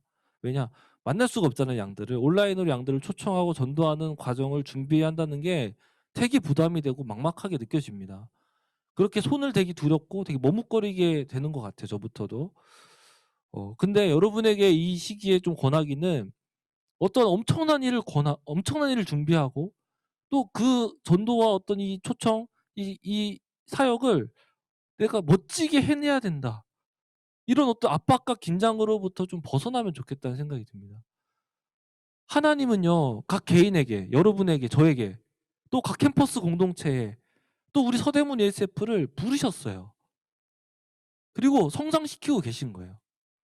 이 서사로 우리를 초청하신 겁니다. 어떤 완벽한 결과물을 도출하기 위해 우리를 부르신 게 아니라는 거예요. 그렇게 제가 실수했던 1년차 때, 간사 1년차 때의 모습처럼 강박과 압박으로 스스로를, 또 주변을 고통스럽게 하지 않았으면 좋겠다 마음이 많이 듭니다. 대신에 오늘 하루 내게 주어진 십자가를 각자가 정직하게 짊어지는 것, 그것을 성실하게, 그것을 충성되게 감당하는 것, 그것이 그것이 중요하게 되겠죠. 그것이 하나님 나라의 서사에 놓여진 우리가 예수님과 함께 감당해야만 하는 일인 것입니다. 작게는 오늘 하루 큐티부터, 기도의 시간부터 마음을 다해서 지키는 겁니다. 그리고 옆에 동역자를 아끼고 사랑하기 시작하는 겁니다. 그리고 예수님께서 마음을 주시면, 이끄신다면 동역자들과 함께 캠퍼스를 향해서 진심으로 기도하기 시작하는 것, 21학번 양들을 위해서 눈물 흘리는 기도를 시작하게 되는 것, 그래서 전도를 준비하고 그래서 나아가게 되는 이 서사가 있는 그런 사역들이 이루어지면 좋겠다는 생각이 들어요. 이 시기에 어떤 불필요한 압박, 긴장에 끌려다니는 시기가 아니라 예수님과 함께 써내려가는 서사를 포기하지 않는 저와 여러분이 되면 좋겠습니다. 우리가 마지막으로 좀 함께 살펴보고자 하는 건요, 그렇다면 우리는 어떻게 하면 이 부르신 하나님 나라의 역사, 그러니까 이 쓰여지는 하나님 나라의 서사에 진입할 수 있고 또 머무를 수 있는가? 이것까지 함께 살펴보고 마치고자 합니다. 그것은 겸손함을 갖는 겁니다. 정확히는 겸손함을 훈련하는 순종을 감당하는 것인데요. 17절 말씀입니다. 유명한 말씀이죠. 제가 읽겠습니다. 예수께서 들으시고 그들에게 이르시되 건강한 자에게는 의사가 쓸데없고 병든 자에게라야 쓸데있느니라. 나는 의인을 부르러 온 것이 아니요 죄인을 부르러 왔노라 하시니라. 아멘. 네, 17절 말씀을 보죠. 보면 예수님의 부르심에는 두 부류의 사람이 있다는 걸 말합니다. 보여줍니다. 먼저는 자신을 죄인으로 여기는 사람. 그죠? 예수님을 필요로 하는 겸손한 그룹이 되겠죠. 반대로 자신을 스스로 의롭다 여기며 예수님을 거절하는 교만한 그룹이 있다. 이렇게 두 그룹으로 보여줍니다. 겸손한 죄인들. 이 그룹은 아까 위에서 살폈듯이 완벽한 존재들이 아닙니다. 부족하고 연약해, 흔들려요. 자신에 대한 불확실성을 갖고 있어요. 하지만 이 불완전함을 인정하는 자세가 예수님의 부르심에 담긴 진심에 반응하고 순종하는 겸손함으로 이렇게 표현되게 되는 겁니다. 이렇게 예수님의 부르심에 겸손하게 순종함으로 반응한 자들에게 예수님은 어떻게 반응하시느냐? 자신을 내어주십니다. 15절을 살펴보죠. 15절 레위의 집이라고 표현합니다. 제가 읽겠습니다. 그의 집에 앉아 잡수실 때에, 이게 레위의 집이거든요. 많은 세리와 죄인들이 예수와 그의 제자들과 함께 앉았으니 이는 그러한 사람들이 많이 있어서 예수를 따라 미루라. 아멘. 그러니까 지금 예수님은 레위의 집이라고 표현된 그 죄인들과 함께 그곳에서 죄인들과 함께 식사를 하시죠. 즉 예수님은 자신의 어떤 불완전함에 흔들리는 자들, 연약한 자들, 정죄하고 그런 자들을 정죄하고 막 판단하시고 막 어느 정도의 기준점으로 끌어올리시는 게 아니라는 겁니다. 예수님께서 이들을 대하시는 방법은 함께 머물러 주시는 거예요. 그죠? 그들과 교제하시는 거예요. 자, 그들과 함께 하심으로써 그동안 죄에 매달려 있는 그 자들, 죄의 어떤 노예가 되어 있는 그 자들의 공허함, 그 아픔, 그것을 예수님께서 채워주시고 만져주시는 겁니다. 죄로 인해서 고통받고 아파하는 자들의 친구가 되어주시는 거예요. 그 문제를 안으시고 함께 울어주시고 함께 웃으시는 겁니다. 이렇게 예수님이 그들의 마음에 자리 잡게 되는 거예요. 자연스러워지는 거예요. 예수님이 자리 잡히니까 자연스럽게 죄는 멀어지는 겁니다. 회복되는 삶이 시작되는 거예요. 이게 예수님께서 겸손한 죄인들을 대하는 방법이에요. 반대로 스스로 의롭다 여기는 자들이 있다는 거죠. 이들은 본문의 바리새인의 서기관들이 되겠죠. 이들은 신념이 너무 강해요. 스스로 교만한 거예요. 영적으로 우월한 위치에 있다고 나는 생각하는 거예요. 나는 이미 답을 가졌다고 여겨요. 백문의 일답 되시는 예수님 앞에서 내가 답이에요 라고 내가 답을 안다고 주장하고 있는 그런 말도 안 되는 상황인 것이죠. 오늘의 본문은. 이와 같이 교만한 자들은 예수님을 만나고 가르침을 듣는다 하여도 바뀌지 않습니다. 오히려 예수님을, 다른 사람들을, 공동체를 내 뜻대로 통제하려고만 합니다. 이런 교만한 자들은 예수님께서 어떻게 대하시냐? 배척하십니다. 내버려 두십니다. 17절 다시 한번 보죠. 의인은 예수님의 사역의 대상에서 제외된다라고 표현합니다. 그죠? 즉 위에서 살핀 하나님의 나라의 서사에 너희는 진입할 수 없다. 배척되는 거고 내버림 당하는 진노를 받는 거예요. 여러분, 이와 같이 스스로 의롭다 여기는 교만한 자들에 대해서 성경은요 일관되게 경고합니다. 잠언 16장 18절 교만은 패망의 선봉이요 거만한 마음은 넘어짐의 앞잡이니라. 베드로전서 5장 5절 하나님은 교만한 자를 대적하시되 겸손한 자들에게는 은혜를 주시느니라. 야고보서 4장 6절 그러나 더욱 큰 은혜를 주시나니 그러므로 일렀으되 하나님이 교만한 자를 물리치시고 겸손한 자에게 은혜를 주신다 하였느니라. 아멘. 성경에서는요 교만한 자를 사랑하신다, 교만한 자를 품으신다라는 말씀을 찾을 수가 없습니다. 진짜예요. 찾아보세요 여러분. 이와 관련해서 C.S. 루이스는 교만이라는 죄를 이렇게 표현합니다. C.S. 루이스는 교만에 대해서 이렇게 표현해요. 본질적인 악, 최고의 악은 교만이다. 이 교만에 비하면 부정, 탐욕, 술 취함 그리고 그 외 모든 악은 벼룩이 지나지 않는다 라고 표현합니다. 그러니까 교만을 가장 큰 죄로 말합니다. 예, 이런 것들을 통해 우리가 배울 수 있는 건 뭐냐면 하나님 앞에서 그 부르심, 예수님의 그 부르심 앞에서 그 부르심이 예수님과의 친밀한 교제, 연합, 그 평화와 그 은혜, 그 치유와 그 회복, 그 자리로 내가 이어지기 위해서는 뭐냐? 교만함이 아닌 겸손한 마음을 갖는 것이 중요하다. 이것이죠.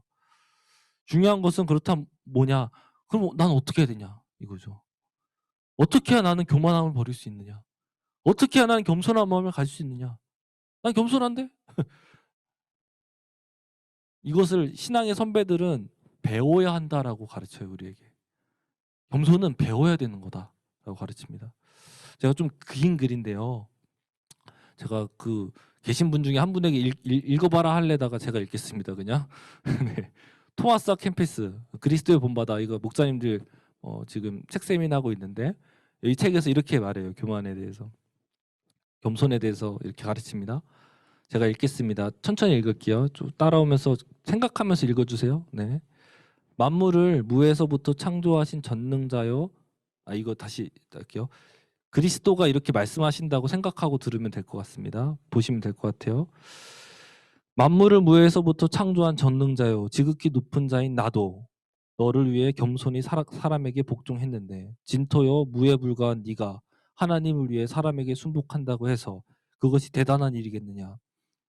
내가 모든 사람 가운데 가장 비천하고 비참한 자가 되었으니 이는 네가 나의 겸손으로서 너의 교만을 극복하게 하려 함이다. 먼지여 너는 순종하는 법을 배워라. 진토여 너는 겸손하게 되기를 힘쓰고 모든 사람의 발 아래 엎드리는 법을 배워라. 너 자신의 뜻을 깨뜨리고 모든 사람의 종이 되는 법을 배워라. 자신에 대해 맹렬히 분노하고 내 안에 교만이 거하지 못하도록 몰아내라. 오직 겸손하고 자신을 지극히 작게 낮추어 모든 사람이 네 위로 행하고 거리의 진흙처럼 너를 짓밟고 가게 하라. 헛된 사람아, 네가 무엇을 불평할 것이 있느냐? 추악한 죄인이여, 너를 욕하는 자에게 네가 무슨 대답을 할 수 있느냐? 너는 자주 하나님을 거역하고 지옥에 가야 마땅한 일들을 여러 번 행하지 않았느냐? 그러나 나의 눈이 너를 아꼈으니 이는 너의 영혼이 내 앞에 고귀하기 때문이다. 그러므로 너는 나의 사랑을 깨닫고 나의 호의에 감사하라. 또한 너는 계속 참 순종과 겸손을 유지하고 너에게 닥칠지 모르는 어떠한 멸시도 인내로써 참고 견뎌라. 네, 여기까지입니다. 겸손은 훈련해야 된다, 배워야 되는 거다라고 말하고 있죠. 이와 관련해서 C.S. 루이스도 같이 얘기합니다. 7가지 치명적인 죄악과 도덕이라는 책에서 이렇게 말해요. 제가 읽겠습니다. 그리스도인이 된다 함은 아버지께 순복함을 뜻한다. 우리는 우리의 의지를 그분의 의지 아래에 둔다. 이는 자기 의지, 자기 추구, 자기 주권을 십자가에 못 박는다는 뜻이다.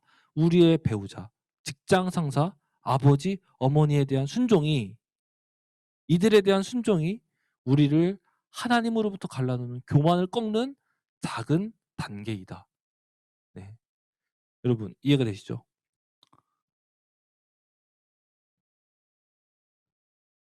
순종하는 것을 배우는 것, 순종하는 것, 그걸 통해 우리는 교만을 배척할 수 있고 겸손한 마음을 배울 수 있는 것입니다. 사랑하는 서대문 ESPC 여러분, 내가 교만하다는 것을 이 시간 조금이라도 알았다면, 내가 인식했다면 두려워하시길 바랍니다.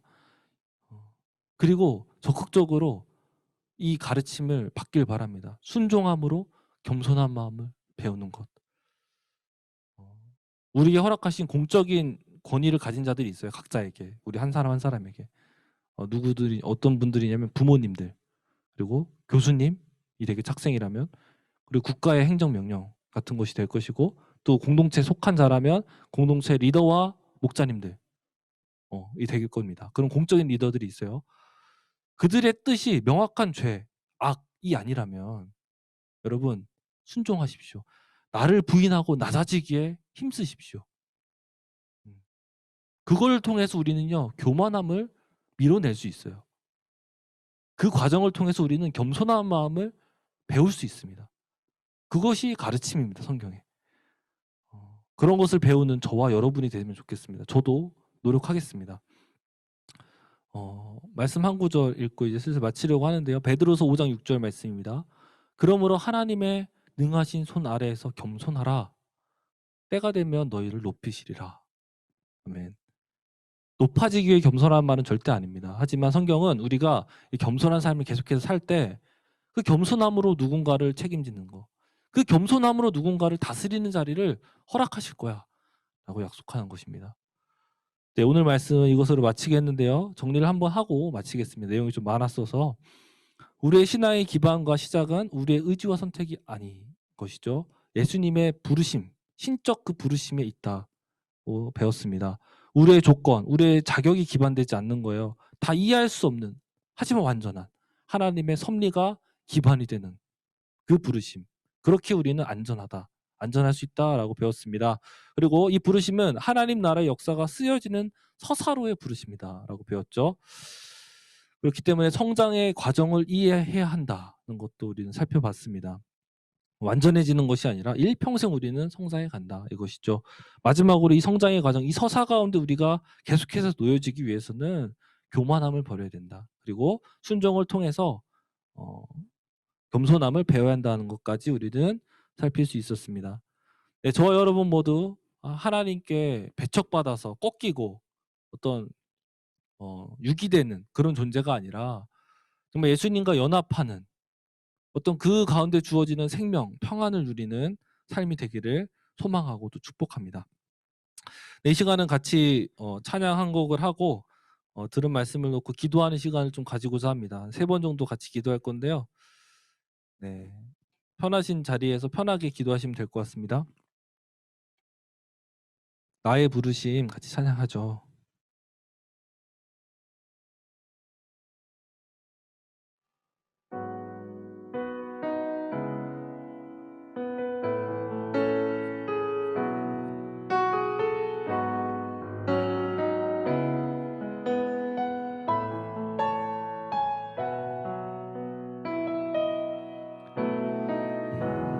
나의 부르심, 나의 영원한 소망, 예수님의 형상을 담는 것, 나의 목적, 나의 높은 부르심, 세상을 뒤로 하고 주 위에 사는 것, 덮으소서 주 거룩한 품에 품으소서. 이곳이 나 속한 곳도 예수 이끄소서. 주 얼굴 보기 위해 은밀한 곳으로 내가 나아갑니다. 한 번 더 부르겠습니다. 나의 부르심, 나의 영원한 소망, 예수님의 형상을 담는 것, 나의 목적, 나의 높은 부르심, 세상을 뒤로 하고 주 위에 사는 것, 덮으소서 주 거룩한 품에 품으소서. 이곳이 나 속한 곳, 오 예수 이끄소서.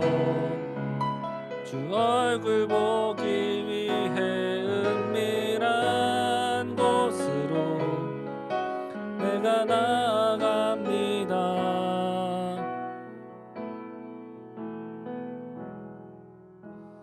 이 시간 같이 기도하면 좋겠는데요. 네, 우리는 그리스도의 제자로 부름받은 자들입니다.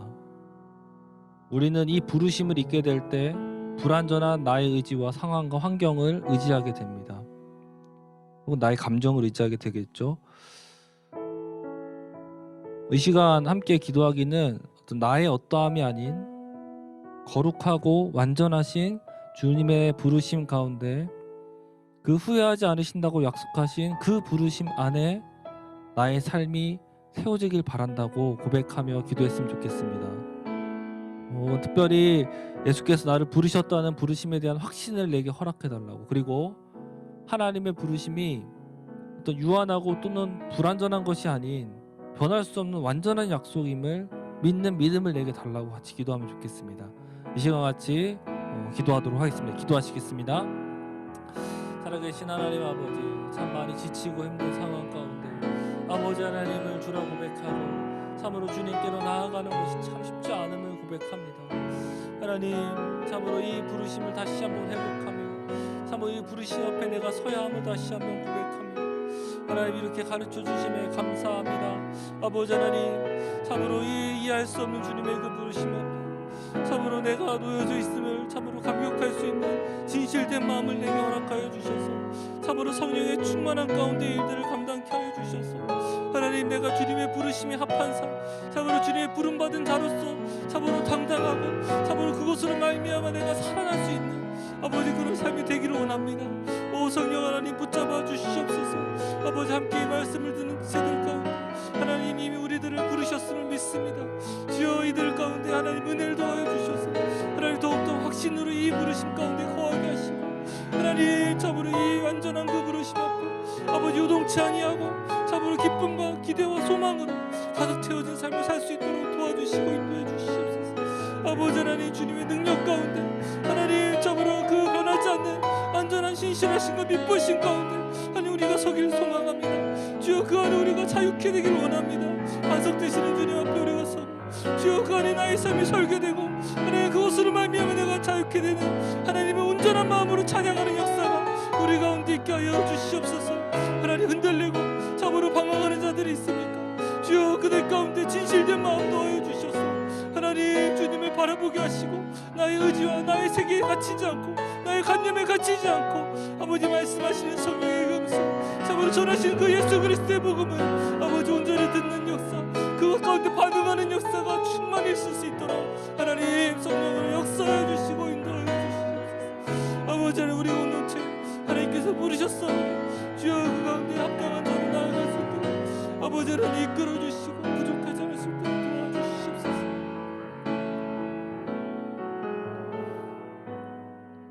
네, 다음으로 한번 같이 기도하기는 주님께 자유함을 허락해 달라고 기도하면 좋겠습니다. 사단은 우리의 평안한 마음을 빼앗습니다. 자꾸 우리를 부족한 존재다, 너는 구원받을 만하지 못하다, 너는 실패했다, 실패할 것이다, 너 같은 것은 절대로 제자가 될 수 없다 라고 정죄하고 판단합니다. 계속해서 압박하고 강박적으로 죄책감에 짓눌리게 만듭니다.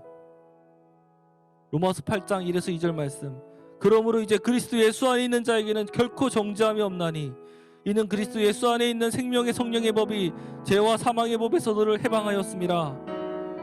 아멘. 예수님 안에는 정죄함이 더 이상 없습니다.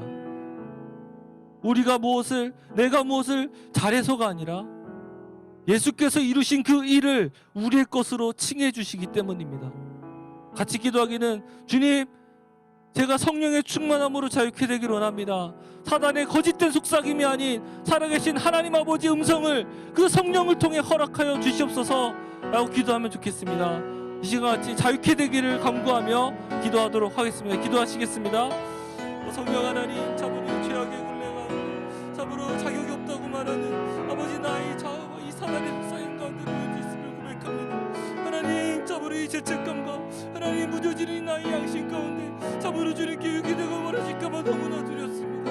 하지만 주님께서 예수 안에 있는 자에게 더 이상 아버지 정죄함이 없다고 말씀하시는 이 음성 가운데 아버지 내가 서기를 원합니다. 주님의 이 부르심 가운데 그 누구도 끊을 수 없는 그 사랑 가운데 내가 서 있음을 믿음으로 고백하고 하나님, 내가 나아가기를 간절히 소망하며 나아갑니다. 주여, 내 안에 성령의 충만함을 더하여 주시옵소서. 하나님, 내 안에 내 자아와 나의 권위와 나의 헤게모니가 아버지를 나를 지배하는 것이 아니라 오로지 살아계신 성령 하나님, 잠빛 되신 그 성령 하나님 한 분만이 나의 주인 되어 주시기를 간절히 기도하며 나아갑니다.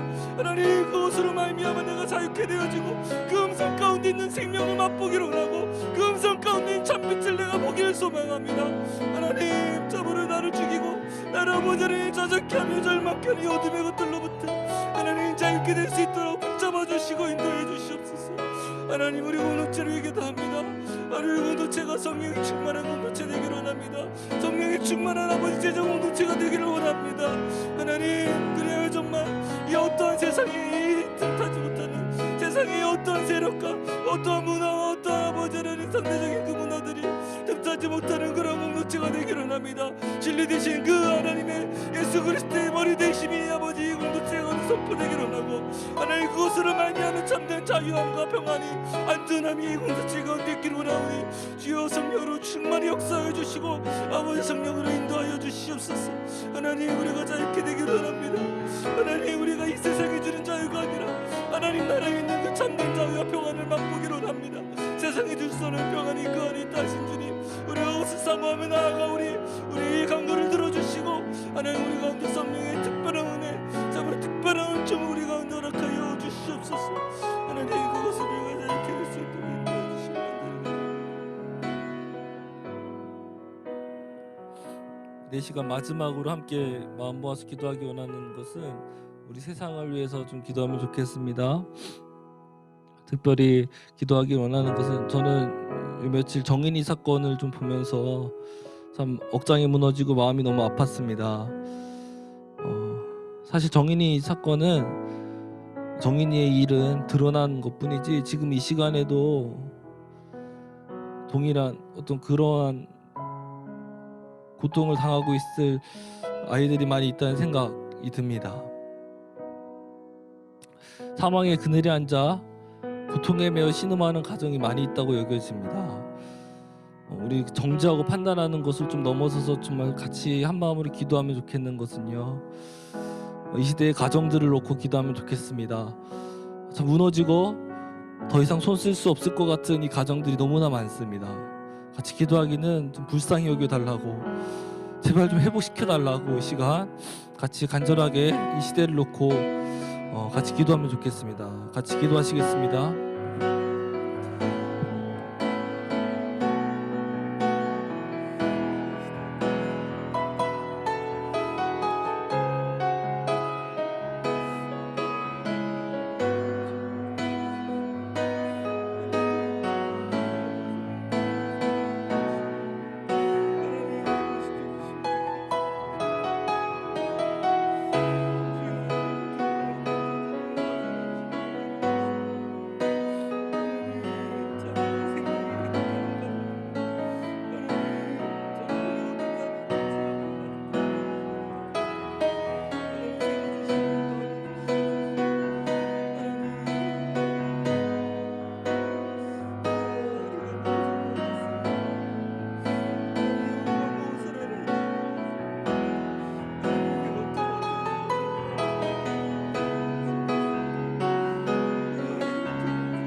모든 것 예수님의 이름으로 기도드렸습니다. 아멘.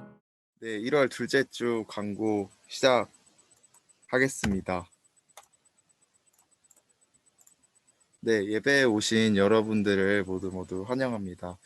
사실 처음 승목님이 설교하실 때 조금 소름이 돋았는데 제가 광고를 이렇게 썼거든요.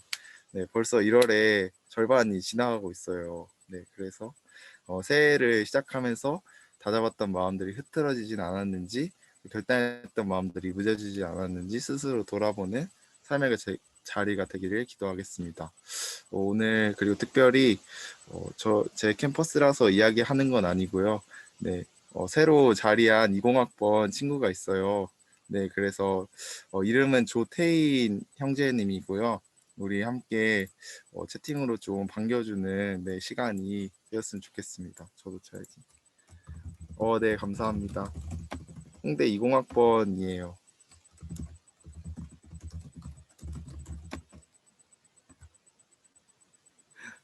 네, 감사합니다. 네, 1월 달 생일이신 여러분 모두 축하드립니다. 네, 연세대에는 영도 형제님이 8일에 생일이었고, 이대에서는 유진자매님이 1일에 생일이었네요. 네, 항공대는 효몽님 또 은혁이 생일이 지나갔고요. 영준 형제님은 오늘이 네, 생일이시죠. 네, 항공대 여러분 많이 축하해 주시면 좋겠고, 우리 휘빈이가 내일 생일이네요. 네, 휘빈이도 내일 오늘 생일에 좀 축하해 주시면 좋겠습니다. 저는 9일에 생일이었습니다. 여러분 정말 축하해 주셔서 감사하고요. 네, 네, 감사합니다. 네. 다음 방학기간 훈련이 캠장단 회의를 통해서 드디어 좀 열리게 되었어요. 근데 저는 이제 개괄적인 소개만 드릴 거고요. 여러분께 이제 자세한 내용들 또 궁금하신 것들은 캠퍼스 리더들에게 물어보셔서 캠장단에서 또 회의할 수 있게끔 했으면 좋겠습니다. 그래서 첫 번째 훈련은 통하는 사랑을 싣고라는 훈련입니다. 네, 그래서 한 공동체 안에서 가족 같은 마음으로 섬기고 사랑하기 위해서 이런 훈련의 자리를 준비했는데요. 각 캠퍼스 안에서 이루어지는 훈련일 거고요. 동역자 혹은 양이 있는 목사님들은 양에게 하루에 3분에서 5분 정도 통화하는 훈련을 하려고 합니다. 그래서 각자 몸은 떨어져 있지만 한 공동체이고 부르신 공동체에서 마음을 같이 하기 위해서 하는 훈련이기 때문에 모두가 함께 같은 마음으로 동참해 주셨으면 좋겠고요. 두 번째는 캠퍼스별 방학 큐티 모임과 기도회입니다. 네, 그래서 저희가 주님의 능력 있고 살아있는 말씀을 매일 먹고 또 부름받은 캠퍼스를 두고 기도할 수 있도록 네, 이 방학 큐티 모임을 캠퍼스별로 잘 진행해 주시면 좋겠고요. 특별히 방학 기간 전도 활동이 또 캠퍼스별로 이루어지다 보니까 더욱더 캠퍼스별로 모여서 말씀을 읽고 기도하는 자리가 더 필요할 것 같기 때문에 이렇게 캠퍼스별 자리로 마련했으니까 리더님들의 또 잘 인솔에 따라서 또 네, 해주시면 감사하겠습니다. 마지막 훈련은 큐티 말씀 필사인데요. 네, 벌써 마음이 어려워지실 것 같아요. 근데 전체를 필사하지는 않고 그날 허락하신 큐티 말씀 또 은혜를 기록하고 또 개인적으로 더 깊이 묵상할 수 있도록 준비했습니다. 그래서 본인이 은혜 받은 그날의 큐티의 말씀 한 절 내지는 2절 정도를 필사하시고 또 받은 은혜를 함께 종이에 필사하셔서 네, 사진으로 찍어서 이제 완전체 방에 올리게 될 거고요.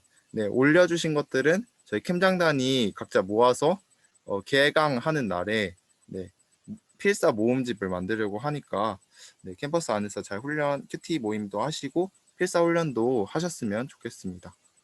네. 네 번째 순나연 목자님이 네, 출산 휴가를 가신다고 해요. 그래서 오늘 출산 휴가 전 마지막 예배를 함께 해주셨는데요. 우리 감사의 말과 함께 채팅으로 함께 네, 축복해 주셨으면 좋겠습니다. 네, 지금 네, 많이 축복도 감사하다고 네, 말씀해 주시고 특별히 이 시간 손나연 목자님의 이야기와 함께 또 기도 제목도 듣는 시간을 가지도록 하겠습니다. 와, 감사합니다. 네, 그러면은 간단하게 제가 1과학번 친구들까지 얼굴을 봤지만 2과학번 친구들은 거의 얼굴을 못 봐가지고 제 소개 간단하게 하면은 저는 이화여대 공고학번 화학과를 졸업했고 그리고는 14년도에 간사를 시작해가지고 이대랑 연대를 섬기다가 2015년부터 18년도까지는 연대를 섬기고 그리고 19, 20년 학사 사역을 담당하고 있었어요. 네, 저는 대학에 와가지고 ESF를 통해서 이렇게 신앙을 가지게 됐는데 특별히 오늘 설교 들으면서 날 하나님께서 또 예수님께서 나를 어떻게 부르셨는가를 생각해 보게 되더라고요. 네, 이렇게 저는 이렇게 하나님께서 참 하나님의 사랑이 가정과 또한 사회 곳곳에 전해졌으면 좋겠다라는 그런 비전을 주셔서 제가 신앙을 또 가지게 되고 또한 그런 마음으로 간사를 시작하게 됐는데 이렇게 간사를 하면서는 그런 사람을 키우기 위해서 간사를 했다면은 약간 지금은 이제 제 뱃속에 있는 아이 태명이 포도거든요. 이제 포도가 곧 태어날 예정이어서 포도를 통해서 또 우리 가정 안에 사랑이 가득히 부어주기를 이렇게 부르시고 계신 게 아닌가 싶습니다.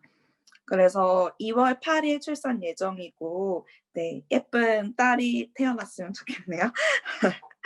그래서 내년에 조금 따뜻해지는 시기에 돌아올 예정이고, 기도 부탁하는 것은 설날 즈음 해가지고 태어나게 될 텐데, 무엇보다 저와 포도 모두 건강하게 출산할 수 있도록, 그리고 부디 진통은 짧게 할 수 있도록, 그리고 두 번째는 이 예수님의 부르심을 항상 기억하면서 이렇게 많이 지치고 힘들겠지만 이렇게 짜증과 화를 내기보다는 항상 새 힘을 주시는 하나님을 의지하면서 사랑이 가득한 가정이 될 수 있도록 기도해 주시면 감사하겠습니다.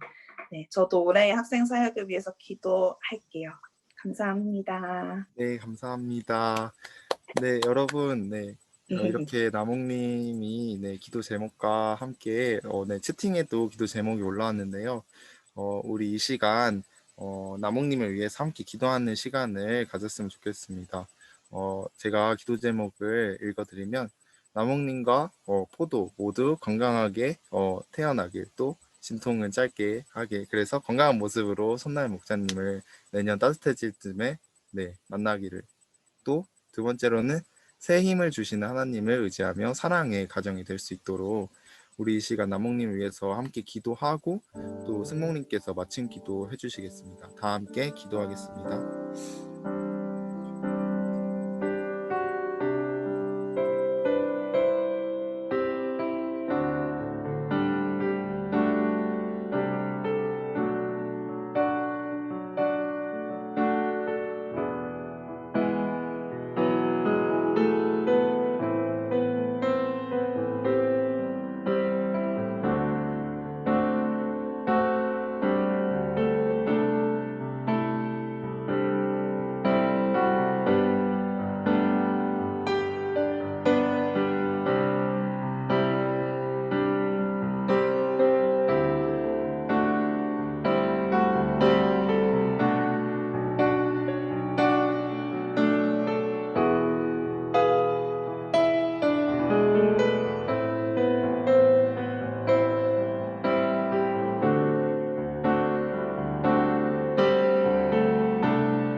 네, 제가 기도하겠습니다.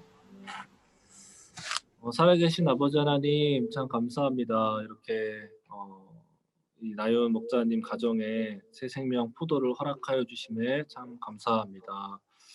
하나님, 원하옵기는 우리 나연 목자님과 우리 포도가 출산하는 그 모든 과정 가운데 주님께서 보호하여 주셔서 아무 문제 없이 건강하게 부모와 아이 모두 건강하게 잘 출산할 수 있도록 그 모든 과정과 모든 순간들 주님께서 인도하여 주시고 축복해 주시옵소서.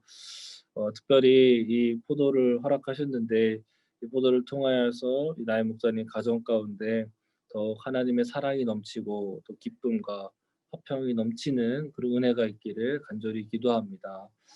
아이를 낳고 육아하는 그 과정이 참 쉽지 않고 어려운데 이 과정 가운데도 주님 주신 힘으로 이 모든 것 잘 감당할 수 있도록 도와주시고 함께해 주시옵소서.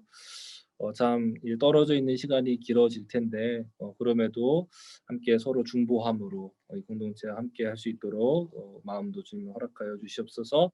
감사합니다. 모든 것 예수님의 이름으로 기도드렸습니다. 아멘. 네, 여러분 모두 박수로 네, 승날 목사님 네, 응원하고 또 네, 감사합니다. 네, 감사합니다. 네, 다음 광고인데요. 다음 주 예배인도 캠퍼스는 네, 숙명여대입니다. 네, 숙명여대 지체분들 잘 준비해 주시면 좋을 것 같고요. 오늘 소감 나눔은 캠퍼스별로 진행됩니다.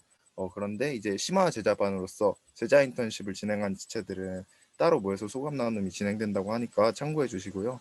네, 오늘 설교를 통해서 모두 은혜로운 소감 나눔 시간이 되시길 바라겠습니다. 네, 이상으로 광고 마치겠습니다.